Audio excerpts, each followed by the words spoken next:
नमस्कार, मैं हूं नरेश शर्मा और आप देख रहे हैं मुद्दा आप तक। संभल में चुनाव में हार जीत पर शर्त लगाने वाले भाजपा में सपा समर्थक के खिलाफ पुलिस ने किया केस दर्ज। मामला रजपुरा थाना इलाके के गांव पतेनाशिर का है, जहां के दो दोस्तों ने विजेंद्र एवं नीरेश ने 2,30,000 की शर्त लगाई थी। विजेंद्र ने बीजेपी की दुर्विजय साक्य की जीत तथा नीरेश ने सपा के आदित्य यादव की जीत पर शर्त लगाई। स्टाम्प पर शर्त लिखी गई थी जो जमकर वायरल हुई। इसके बाद पुलिस हरकत में आई। पुलिस ने शर्त लगाने वाले दोनों आरोपियों के खिलाफ हुआ अधिनियम में केस दर्ज किया है।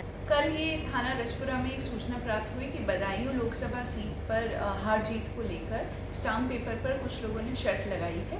तुरंत इस मामले का संज्ञान लिया गया व जो अभियुक्त हैं उन लोगों के खिलाफ सुसंगत धाराओं में जुआ अधिनियम के अंतर्गत अभियोग पंजीकृत किया गया है व अग्रिम विधिक कार्रवाई की जा रही है। ग्रेटर नोएडा के चंद्रवर गांव में तेंदुआ निकलने की खबर गांव में आग की तरह फैल गई। लोगों ने उसकी तस्वीर और वीडियो बनाकर सोशल मीडिया पर डाल दी, जो तेजी से वायरल होने लगी। इसके बाद पुलिस और वन विभाग के अधिकारी मौके पर पहुंचे और जांच की तो पता चला कि तेंदुआ ने फिशिंग कैट है, जो मुख्य रूप से नदी और नहरों के किनारे पर पाई जाती है, जिससे कोई खतरा नहीं है। बाराबंकी में राम मंदिर को लेकर विपक्षी दलों पर बरसते हुए पीएम मोदी। कांग्रेस सपा वालों ने पहले रामलला को टेंट में पहुंचाया, वोट बैंक को खुश करने के लिए कहा कि वहां कोई धर्मशाला बना दो। अब उनके पेट में इतना जहर भरा हुआ है कि रामलला के प्राण प्रतिष्ठा का निमंत्रण ठुकरा दिया है। सपा के बड़े नेता राम मंदिर को बेकार बताते हैं, रामनवमी के दिन भद्दी बातें कहते हैं। कांग्रेस सुप्रीम कोर्ट में राम मंदिर पर फैसला पलटने की तैयारी कर रही है। कांग्रेस के एक बड़े नेता ने खुद सी बात कही कि सपा कांग्रेस वाली सरकार में आए तो रामलला को फिर से टेंट में भिजवा देंगे और राम मंदिर पर बुलडोजर चला देंगे। इन्हें योगी जी से ट्यूशन लेना चाहिए कि बुलडोजर असल में कहां चलाना चाहिए। यूपी के सीतापुर में पुत्र ने अपने ही पिता को उतारा मौत के घाट। रुपयों के बंटवारे को लेकर बाप बेटों में हुआ था विवाद। बेटे पप्पू ने अपने पिता राम अवतार पर ताबड़तोड़ बरसाए लाठी डंडे। परिजनों ने थाने पर दी तहरीर पर मौके पर पहुंची पुलिस। घटनास्थल पर पहुंचकर पुलिस ने जांच पड़ताल शुरू की। सकरन थाना क्षेत्र के मुरथना गाँव का मामला। सीतापुर के रामपुर मथुरा थाना क्षेत्र के रहने वाले एक ही परिवार के 6 सदस्यों की हत्या की, जो वजह निकलकर सामने आई है। जो भाई अभी तक इस पूरे केस को मर्डर के बाद सच बता रहा था, पुलिस की जांच में वही हत्यारा निकला है। मृतक अनुराग के भाई अजीत ने कबूल किया है कि उसका भाई और भाभी प्रियंका से संपत्ति को लेकर विवाद चल रहा था। घर में इस बात को लेकर अक्सर विवाद होता था। प्रियंका के आने के बाद विवाद और बढ़ जाता था। इस बार प्रियंका के बच्चों के साथ घर आने पर पूरे परिवार को खत्म करने का प्लान बनाया गया। पुलिस ने इस गुत्थी को सुलझाने के लिए डॉग स्क्वाड और फिंगरप्रिंट स्पेशलिस्ट की मदद ली है। अजीत तरुण गाबा का कहना है, पोस्टमार्टम की रिपोर्ट आने के बाद अजीत घटना का मास्टरमाइंड 24 लाख कर से परेशान होकर घटना को अंजाम देता था। हत्या के केस की विवेचना शुरू हो गई जब ये स्पष्ट हो गया कि 6 के 6 लोगों की हत्या की गई है।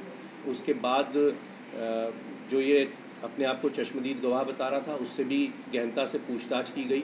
CDR एनालिसिस किए गए, टावर डंप एनालिसिस किए गए। जो अन्य रिश्तेदार थे, पड़ोसी थे, गांव के लोग थे, उनसे भी बातचीत की गई, छानबीन की गई। जो प्रदर्श घटनास्थल पर बरामद हुए, जो कुछ दस्तावेज भी बाद में विवेचना में प्राप्त किए गए, उनसे ये स्पष्ट हुआ कि अभियुक्त अजीत द्वारा स्वयं ही इस घटना को कारित किया गया है।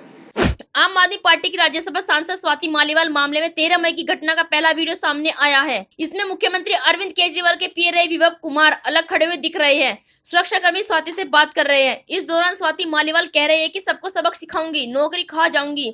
स्वाति मालीवाल विभाग को अपशब्द बोलती नजर आ रही है। मुद्दा आप तक इस वीडियो की पुष्टि नहीं कर सकता है। आम आदमी पार्टी की राज्यसभा सांसद स्वाति मालीवाल से बदसलूकी का आरोप जब से अरविंद केजरीवाल के पीए विभव कुमार पर लगा है, तभी से भाजपा लगातार अरविंद केजरीवाल और उनके नेताओं पर निशाना साध रही है। महिलाओं के विषय में सारी बातें कहने वाले चीफ मिनिस्टर ने अपने पूर्व पीए के बारे में कुछ नहीं बोला, बल्कि विभव को लेकर बेशर्मी के साथ घूम रहे अरविंद केजरीवाल। प्रधानमंत्री नरेंद्र मोदी ने यूपी के फतेहपुर में शुक्रवार को चुनावी रैली संबोधित किया। यहाँ पीएम मोदी ने इंडी गठबंधन के दलों पर जमकर निशाना साधा। उन्होंने समाजवादी पार्टी पर निशाना साधते हुए कहा कि भानुमति को कुनबा बिखर रहा है। इसके अलावा कांग्रेस पर निशाना साधते हुए कहा कि कांग्रेस ने अब तक अपनी इज्जत बचाने के लिए मिशन 50 का लक्ष्य रख लिया है। बाराबंकी में राम मंदिर को लेकर विपक्षी दलों पर बरसते पीएम मोदी ने कहा कि सपा वालों ने पहले रामलला को टेंट में पहुंचाया, वोट बैंक को खुश करने के लिए कहा कि वहां कोई धर्मशाला बना दो। अब उनके पेट में इतना जहर भरा है कि रामलला की प्राण प्रतिष्ठा का निमंत्रण ठुकरा दिया। आज की खबरों में इतना ही। कल फिर मिलेंगे, तब तक के लिए नमस्कार।